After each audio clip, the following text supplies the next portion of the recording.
Nah, muncul.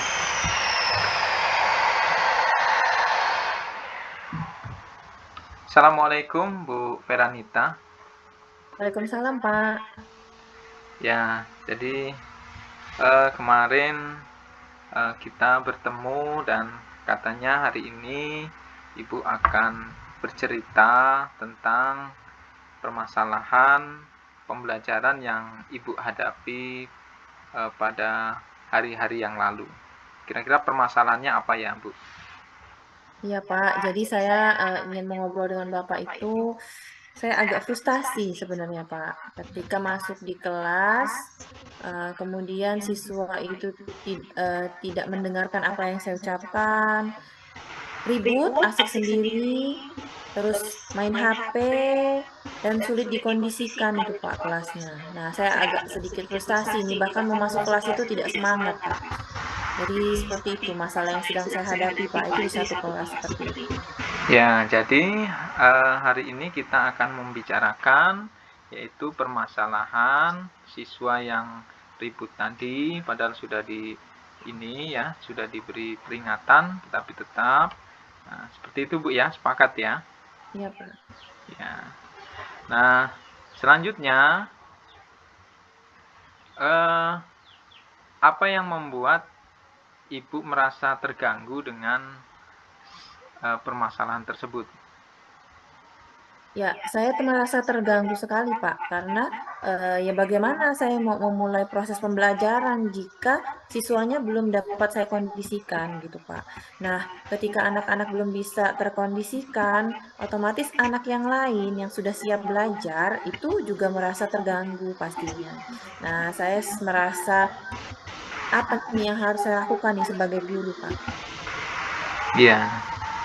Jadi eh, jadi ibu ini mengalami masalah bahwa siswa itu kalau bisa jangan ribut lah seperti itu ya.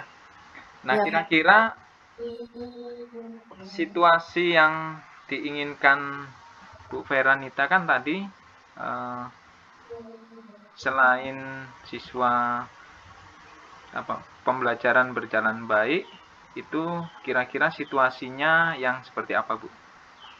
Ya, yang saya harapkan sih siswa itu saling menghormati ya, Pak. Menghormati gurunya, hak-hak kawannya untuk belajar. Jadi harapan saya itu di dalam proses pembelajaran itu ada em, rasa saling menghormati, sopan santun, kemudian menghargai guru, memperhatikan guru, begitu, Pak. Ya, lalu Ibu bisa nggak membayangkan apabila siswa itu nantinya tidak ribut lagi dalam belajar, kira-kira apa yang terbayang dari Ibu pikirkan? Saya membayangkan di suatu kelas itu terjadi percakapan Recording in progress. pembelajaran yang aktif, kemudian semua siswa terlibat, kemudian proses belajar itu jadi menyenangkan, Pak. Hmm, ya, yang terbayang adalah pembelajaran yang menyenangkan ya Bu ya. Lalu kalau melihat dari yang Ibu perhatikan, kira-kira anak-anak itu pada saat belajar itu kira-kira faktor-faktor apa saja sih yang menyebabkan anak itu kok bisa ribut gitu? Jadi anak-anak itu kayaknya belum paham sih, Pak. Belum paham mereka itu kalau di dalam kelas itu harus bagaimana gitu. Terus anak-anak itu masih terpaku sama kalau gurunya belum marah itu mereka belum nurut. Seperti itu, Pak. Iya, jadi anak-anak itu memang sama dengan di tempat saya seperti itu. Jadi kalau tidak ada eh, sanksi atau dan sebagainya itu biasanya anak tidak menuruti, ya kan? Nah, kira-kira menurut Bu Vera ya, rencananya atau gagasannya untuk mengatasinya itu seperti apa, Bu? Kayaknya sih saya mau coba buat bukan aturan ya, Pak, tapi kayaknya kami akan coba buat seperti kemarin yang saya dapatkan materi itu ada kesepakatan kelas kayaknya, Pak. Jadi mungkin saya coba buat kesepakatan dengan siswa tentang hal-hal yang harusnya mereka lakukan di dalam kelas dan hal-hal yang harus dihindari gitu, Pak. Iya, jadi membuat kesepakatan kelas supaya siswa itu maksudnya dia yang mengusulkan, disepakati dulu Ibu ya. Tadi Ibu bilang seperti itu. Setelah itu dengan harapan yang diharapkan Bu Vera tadi adalah siswa itu tidak ribut.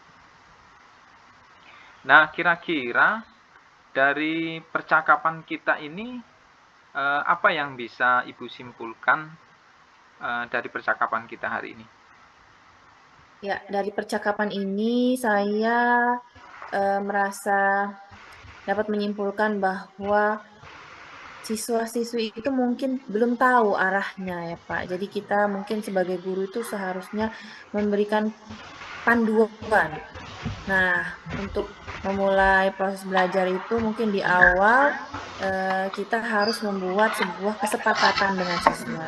Jadi ketika kita membuat kesepakatan gitu, itu dibuat bersama-sama dengan siswa. Nah, ketika siswa itu tidak melakukan kesepakatan yang telah mereka buat, kita bisa tanyakan ke mereka nih, kira-kira kesepakatan apa yang sedang tidak mereka jalani, begitu Pak. Jadi mungkin ada motivasi nanti yang lahir dari anak, yang timbul dari diri mereka bahwa mereka itu sudah membuat kesepakatan dan harus menjalaninya, begitu Pak.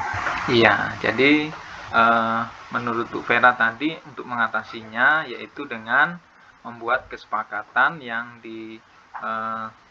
disepakati antara siswa dan guru, begitu ya Bu? Ya Pak.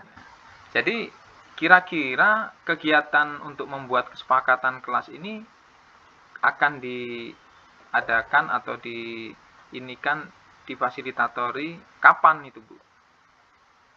Sebenarnya kayaknya sih harusnya di awal semester ya Pak ya. Cuman tidak ada kata terlambat. Saya akan coba mulai ketika saya masuk ke kelas tersebut. Saya akan mencoba untuk membuat kesepakatan terlebih dahulu Pak. Iya. Jadi Ibu ini mengajar di SMA Pak saya. SMA. SMA itu kan berarti dengan rombel yang agak banyak Ibu. Ya, Enggak 36. 36 kelas. Siswanya enggak, bukan kalau Kelas jumlah kelasnya 29 kami. 29. Nah, ini yang akan Ibu buat kesepakatan kelas itu semua kelas atau satu kelas saja? Sepertinya saya akan mulai di kelas saya, Pak. Jadi nanti di Oh, kelas saya sendiri, kemudian anak saya minta printkan, kemudian ditempel ada mading kelas. Nah, mungkin juga itu nanti bisa menjadi praktik yang bisa dilihat oleh rekan-rekan saya yang lain, begitu, Pak. Nah, kira-kira apa yang Ibu butuhkan dalam praktik baik ini yaitu kesepakatan kelas ya, yang dibutuhkan dukungan atau bagaimana atau mungkin alat atau bagaimana, kira-kira apa yang Ibu butuhkan untuk menjalankan kegiatan ini? Mungkin yang saya butuhkan pertama alat ya, Pak ya. Jadi untuk lebih menarik membuat kesepakatan kelas, saya mungkin membutuhkan nanti sticky note. Kemudian nanti juga membutuhkan di Canva ya, Canva untuk anak membuat kesepakatan. Kemudian nanti yang terakhir saya akan berkolaborasi dengan PA, kalau kami ada pembimbing akademik atau wali kelas, untuk juga menyepakati dan membuat kesepakatan kelas seperti itu, Pak. Ya, jadi saya rasa apa yang menjadi permasalahan Bu Vera itu sudah bisa dijawab sendiri Bu ya, dipecahkan kita, Ibu Vera yang menyelesaikan permasalahannya sendiri. Nah, dari pertemuan kita ini Recording stopped. bisa kita tarik sebuah kesimpulan kira-kira untuk mengatasi siswa yang ribut itu seperti apa Bu? Ya, untuk mengatasi siswa yang ribut, mungkin kita bisa mulai dengan membuat kesepakatan kelas gitu. Jadi kalau sudah ada kesepakatan, siswa nanti bisa ditanyakan nih, kira-kira apa yang sedang tidak mereka jalani saat itu ketika mereka ribut. Nilai-nilai apa yang tidak mereka jalani, misalnya saling menghargai, menghormati, sopan santun. Nah, di kesepakatan kelas itu kan ada nilai-nilai ya Pak nanti, jadi bisa kita kembalikan ke siswa lagi nantinya. Iya, jadi itu Bu ya yang bisa kita simpulkan pada hari ini. Alhamdulillah pertemuan kita ini membuahkan sebuah hasil. Menurut Bu Vera adalah untuk menyelesaikan permasalahannya Bu Vera itu yaitu dengan membuat kesepakatan kelas. Nah ini nanti saya ingin sekali mendengarkan kabarnya ini Bu. Nanti setelah eh, Ibu melakukan perlakuan tadi dengan menggunakan kesepakatan kelas, saya juga ingin mengetahui kira-kira hasilnya bagaimana. Siap Ibu ya? Ya Pak. Ya, saya rasa pertemuan kita ini cukup. Terima kasih Bu Vera sudah mau di coaching ya, yang menceritakan permasalahan yang kita hadapi di dunia pendidikan. Assalamualaikum warahmatullahi wabarakatuh. Waalaikumsalam warahmatullahi wabarakatuh.